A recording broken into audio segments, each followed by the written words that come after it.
let's unlock this solo by first starting with the intro. Now we're in 6/8 time, and it can be a little bit confusing on when to come in. So after Steve Perry starts singing Whoa, there's 2 measures of 6/8 time. So 1, 2, 3, 4, 5, 6, 1, 2, 3, 4, 5, 6.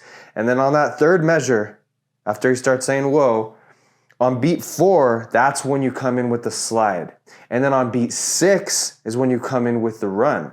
So it's 1, 2, 3, 4, 5, 6, 1, 2, 3, 4, 5, 6. Now another detail that sets the good players apart from the great players, or I should say the great players from the good players, is how you bend.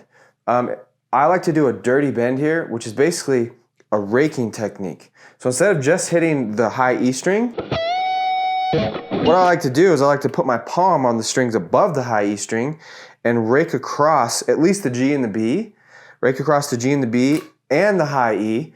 So the only difference is the high E, my palm is not going to be covering the high E because I want that to make sound, but it is going to be covering the G and the B.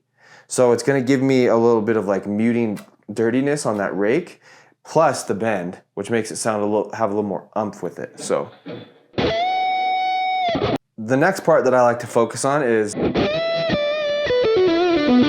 common mistake. It's the timing, really. It's the timing. It's not that your fingers aren't fast enough or aren't coordinated enough. Maybe that's the case, and if so, you just need to go very slow. But the timing is you got the bend, and then those first 3 notes, pluck, pull off, are just normal. And it doesn't get quick until you get to this. So what you really need to do is you need to spot practice just this section going quick. Can I make it sound quick and good? Something that's common for me and a common mistake I see is when you come out of that bend, right there, the A string tends to reverberate off of the string you were just bending it with. You want to make sure your palm stays on those strings so that those strings don't make excess noise while you're doing that lick. So if I had my palm just out the whole time, right, we don't want that. We want, that's the only note I want to hear after that. The next section that's pretty difficult for people is the infamous run.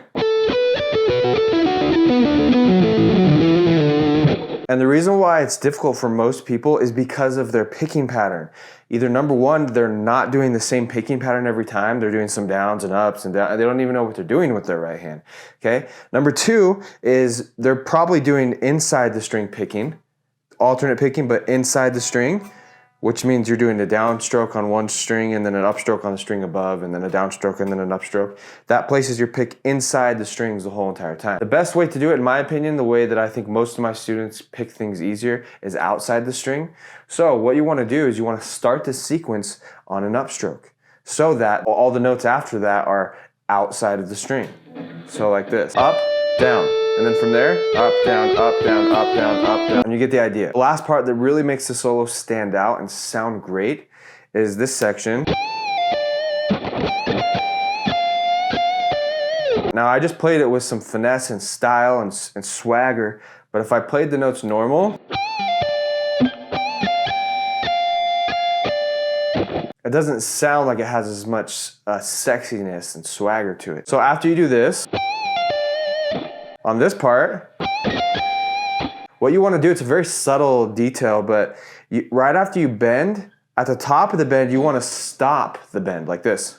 Right? You don't want to come out of the bend like this. You want to come at the top of the bend and then stop the string. And that makes it, that gives it a little bit more of an umph. And then you have a little vibrato right there, so cut it off. And then 13th fret twice, and this is where the stylistic thing comes in really heavy, is you want to quarter bend at the last second. So instead of just, right, we want way better. So, and little vibrato there and slide out. Right before you slide in. It's the small details, it's the little sections that you spot practice that set you apart from the good players. It's what's going to make you a great player. So start practicing and be great.